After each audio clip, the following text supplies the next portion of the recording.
ክለባችን አርሰናል እንደተለመደው ከቶተንሃም እጅግ በጣም ወሳኝ የተባለ ተጫዋች መቀማት ችሏል። ውድ አድማጭ ተመልካቾቼ፣ በተጨማሪም ክሪስቶስ ዞሊስ ወደ ለንደን በረራውን መቼ እንደሚጀምር የተረጋገጠ ሲሆን በአርሰናል ቤት በዚህ የቅድመ ውድድር ዝግጅት እረፍት የሚሰጣቸው ተጫዋቾች ታውቀዋል። ረጅም ጊዜ እረፍት ነው የሚሰጣቸው እነዚህ ተጫዋቾች። ስለዚህ ምናልባትም የመጀመሪያው የፕሪሚየር ሊግ ጨዋታ እስኪጀመር ድረስ በቅድመ ውድድር ዝግጅት ላይ ብዙም ላንመለከታቸው የምንችላቸው ተጫዋቾች ናቸው። እንደዚሁም ከክለባችን አርሰናል ጋር ደግሞ በቀጣይ ስማቸው እየተያዙ የሚገኙ ወሳኝ ጉዳዮችንም እናነሳለን። እንደተለመደው ቪዲዮ ላይክ በማድረግ እንድትጀምሩ በአክብሮት እየጋበዝኳችሁ በቀጥታ ወደ መረጃዎቹን የምወስዳቸው እንግዲህ ክለባችን አርሰናል በየዓመቱ ከቶተንሃም ተጫዋች መቀማትን ልማድ እያደረገው የመጣ ይመስላል። እንደምታውቁት በአርሰናልና በቶተንሃም መካከል እጅግ ከፍተኛ የተባለ የጥላቻ ስሜት እንዳለ የደርቢነቱ እንግሊዝ ውስጥ ከሚገኙ በጣም ትልልቅና በዓለምም ላይ ከሚገኙ በጣም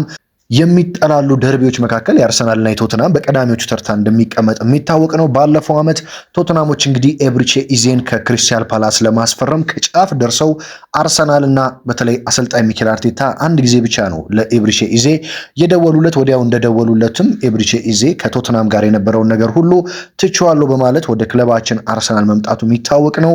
ከቶተንሃም ጋር በነበረን ጨዋታም የተጫዋች እንግዲህ ሃትሪክ ከመስራት ጨምሮ በርካታ ግቦችን በማስቆጠር በቶተንሃም ጨዋታዎች ላይ እጅግ ድንቅ ብቃቱን በማሳየት የቶተንሃም ደጋፊዎችን እንግዲህ ባለፈው ዓመት እጅግ በጣም ሲያበሳጭ እንደነበረ የሚታወቅ ነው። በአሁኑ ክረምት ደግሞ አርሰናል እጅግ በጣም ተስፈኛ የተባለውን ተጫዋች ከቶተንሃም አካዳሚ መቀማት ችሏል ማለት ነው። በነገራችን ላይ ይህንን ተጫዋች ቶተንሃሞች የረጅም ጊዜ ኮንትራት እንዲፈርምላቸው ሲለምኑት እንደነበረም ተረጋግጧል ማለት ሊያግባቡት ሲሞክሩ ነበር። ነገር ግን ይህ ኤላጂያ አብሰን የተባለው ተጫዋች አርሰናል እየጠየቀኝ ነው በሚል ለቶተንሃሞች በፍጹም አልፈርምም በሚልና ጥያቄያቸውን ውድቅ በማድረግ አርሰናልን ሙሉ በሙሉ እንደተቀላቀለ ተረጋግጧል ማለት ነው። ዝውውሩ ሙሉ በሙሉ እንደተረጋገጠም ፋብሪዚዮ ሮማኖ ሂር ዊ ጎ ሲል አረጋግጦታል።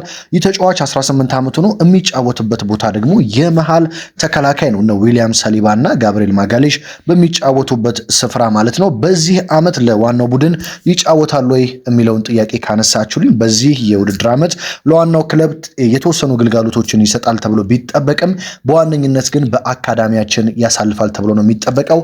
አርሰናል የረጅም ጊዜ ኮንትራት ነው ያቀረበለት የ5 ዓመት ኮንትራት እንደሆነ ነው እየተነገረ የሚገኘው ማለት ነው።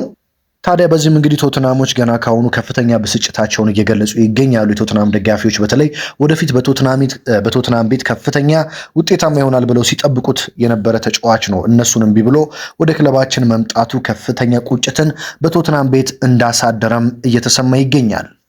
በነገራችን ላይ ክለባችን አርሰናል ከቅርብ ጊዜ ወዲህ ተመራጭ እየሆነ የመጣበት ዋነኛ ምክንያት የገነባ ነው ቡድን ነው። በተለይ አሰልጣኝ ሚኬል አርቴታ ዓለም ላይ ምርጥ የሚባለውን ቡድን ገንብቷል ብዬ አስባለሁ። ከተከላካይ ትንሽ የሚቀረው የፊት ለፊት መስመሩ ላይ ነው እንጂ ለማሸነፍ የሚከብድ ሌሎችን ለማሸነፍ ደግሞ በደንብ የሚችል ቡድንን ነው የገነባው። ባለፈው ዓመት የፍጻሜ ተፋላሚ ነበር በካራቦ ካፕ፣ እንደዚሁም ደግሞ በሻምፒዮንስ ሊግ የፍጻሜ ተፋላሚ ነው። የፕሪሚየር ሊጉ ዋንጫ አሸናፊ ነው። እጅግ በጣም አስደናቂ የውድድር ዓመት ያሳለፈ ቡድን ነው አርቴታ የገነባው።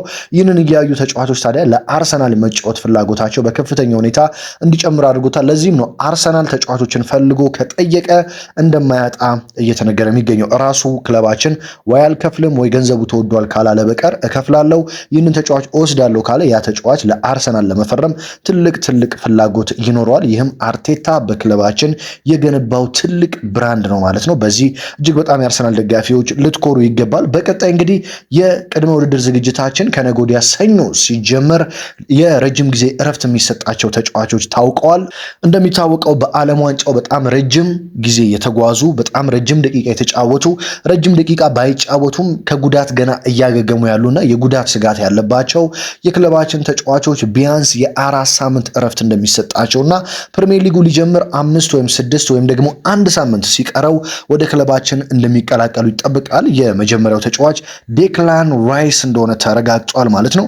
እንደምታውቁት ይህ ኮከብ ተጫዋቻችን ዴክላን ራይስ በእንግሊዝ ብሔራዊ ቡድን የቻለውን ሁሉ ግልጋሎት ሲያደርግ ነበር። በፍጻሜውም ጨዋታ ጭምር ጨዋታውን መጨረስ አቅቶት እረፍት ላይ ተቀይሮ እንደወጣ ይታወቃል። በግማሽ ፍጻሜው ጨዋታ እንደዚሁም በበርካታ ጨዋታዎች ግልጋሎት እሰጣለሁ ብሎ በግድ በማደንዘዣ ጭምር ታግዞ እየገባ ለእንግሊዝ ብሔራዊ ቡድን ግልጋሎት ቢሰጥም ጉዳቱ አላጫውት እያለው ተቀይሮ ሲወጣ እናስታውሳለን። የዴክላን ራይስ እንግዲህ ጉዳት ምንድነው? ከድካም ጋር ተያይዞ የሚመጣ የሰውነት መዛል እንደሆነ ተረጋግጧል። ታዲያ ዴክላን ራይስ የረጅም ጊዜ ረፍት እንደሚያስፈልገው እየታወቀ ሲሆን ይህንን ረፍት የማያገኝ ከሆነ ተጫዋቹ ሰውነቱ በቀላሉ ለጉዳት ሊዳረግ እንደሚችል ተረጋግጧል። ታዲያ ዴክላን ራይስ የአርሰናልን ስብስብ ከዓለም ዋንጫው በኋላ ከመቀላቀሉ በፊት የ4 ሳምንት ረፍት ከቤተሰቦቹ ጋር እንዲያሳልፍ በአሰልጣኝ ሚኬል አርቴታና በአርሰናል ተፈቅዶለታል ማለት ነው። እንደዚሁም ደግሞ ከዴክላን ራይስ በተጨማሪ ሌላኛው ኮከብ ተጫዋቻችን ቡካዮ ሳካም የረጅም ጊዜ ረፍት የሚሰጠው ተጫዋች እንደሆነ ተሰምቷል። ቡካዮ ሳካ እንደሚታወቀው በእንግሊዝ ብሔራዊ ቡድን ባለመ ዋንጫው 267 ደቂቃዎች ብቻ ነው መጫወት የቻለው። በእነዚህ 267 ደቂቃ በነገራችን ላይ አንድም የእንግሊዝ ብሔራዊ ቡድን ተጫዋች እንደሱ አሲስት አላደረገም። 3 አሲስቶችን ማድረግ ችሏል በእነዚህ ደቂቃዎች ብቻ ተጫውቶ ማለት ነው። ነገር ግን በአርሰናል ቤት እያለ ባለፈው ዓመት የደረሰበት ይሄ የጅማት ወይም ደግሞ ከቁርጭምጭሚታችሁ ጀርባ ያለው ስፍራ ማለት ነው ያ ቦታ ላይ የደረሰበት ጉዳት በደንብ ሙሉ በሙሉ እንዳላገገመ ነው እየተሰማ የሚገኘው። ጨዋታ እያደረገ የሚገኘውም የተወሰኑ ደቂቃዎችን ሰውነቱን ለማስለመድ እንጂ ሙሉ በሙሉ ዝግጁ ሆኖ እንዳልሆነ የተረጋገጠ ሲሆን አሰልጣኝ ሚኬል አርቴታና የክለባችን አርሰናል የሕክምና አባላት ቡካዮ ሳካ እረፍት እንደሚያስፈልገው በማመናቸው የረጅም ጊዜ እረፍት ቢያንስ ከ3 እስከ 4 ሳምንት የሚጠጉ የረፍት ሰዓቶችን ከቅድመ ውድድር ዝግጅቱ በፊት እንዲወስድ ተፈቅዶለታል ማለት ነው። ስለዚህ ቡካዮ ሳካም ልክ እንደ ዴክላን ራይስ እረፍት የሚያገኝ ተጫዋች ነው። በቀጣይ ዓመት በነገራችን ላይ በአርሰናል ቤት ያን ያህል ትልልቅ ጉዳቶች ይሰማሉ ተብሎ አይጠበቅም። ይህም የሚሆንበት ዋነኛ ምክንያት ምንድነው? አንደኛ አርሰናል ሙሉ በሙሉ የሕክምና አባላቱን በአዳዲስ እና እጅግ በጣም በተሻሉ የሕክምና ባለሙያዎች ተክቷል። አብዛኞቹ እንደተባረሩ ይታወቃል። በተለይ ባለፉት 2 ዓመታት አርሰናል በተደጋጋሚ የገጠመው ጉዳት እነዚህ የሕክምና ባለሙያዎች ብቁ አይደሉም በሚል አርሰናል እንዳባረራቸው የሚታወቅ ሲሆን አሁን ደግሞ ከነሱ በተሻለ ጥሩ ፕሮፋይል ያላቸው የሕክምና ባለሙያዎች ክለባችንን ተቀላቅለዋል። ስለዚህ በቀጣይ ዓመት እንዳለፉት 2 ዓመታት ተጫዋቾቻችን ዝም ተብሎ ይጎዳሉ ተብሎ አይጠበቅም ማለት ነው። ታስታውሳላችሁ ባለፈው ዓመት ዊሊያም ሳሊባ፣ ጋብሪኤል ማጋሌሽ፣ ቪክቶር ኮርሽን ጨምሮ ሊያንድሮ ትሮሳርድ፣ ማርቲኔሊ፣ ቡካዮ ሳካ፣ ኤብሪቼ ኢዜ፣ ማርቲን ኦዴጋርድ ሁሉም የአርሰናል ተጫዋች ማለት በሚቻል ደረጃ ሚኬል ሜሪኖን ጨምሮ ጁሪየን ቲምበርን ጨምሮ በጣም ከፍተኛ ጉዳት ደርሷቸው ያንን ሁሉ ታግለን ነው የፕሪሚየር ሊጉን ዋንጫ ያሳካ ነው። በሻምፒዮንስ ሊጉ አስቡት እነዚህ ሁሉ ተጫዋቾች ባይጎዱና በሙሉ ብቃታቸው ላይ ቢሆኑ ኖሮ ምን ያህል ውጤታማ ልንሆን እንደምንችል ማንሳት ይቻላል። ስለዚህ ዴክላን ራይስ እና ቡካዮ ሳካ ረፍት የሚያገኙ ተጫዋቾች ናቸው። ጁሪየን ቲምበርም ጉዳት ላይ መሆኑ ይታወቃል።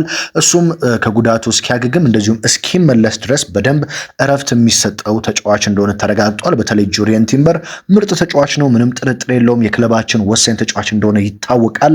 ነገር ግን የጉዳቱ ነገር እጅግ በጣም የሚያሳዝንና እንደ ደጋፊ የሚያናድድ ነው። የሚጎዳቸው ጉዳቶች ደግሞ ለረጅም ጊዜ ከሜዳ የሚያርቁት ናቸው። እንደ መጣኛ ክለብ ትዝ ይላቸዋል ክለባችን ላይ የኤሲኤል ጉዳት ገጥሞት ዓመቱን ሙሉ ከሜዳ ውጭ ሆነ።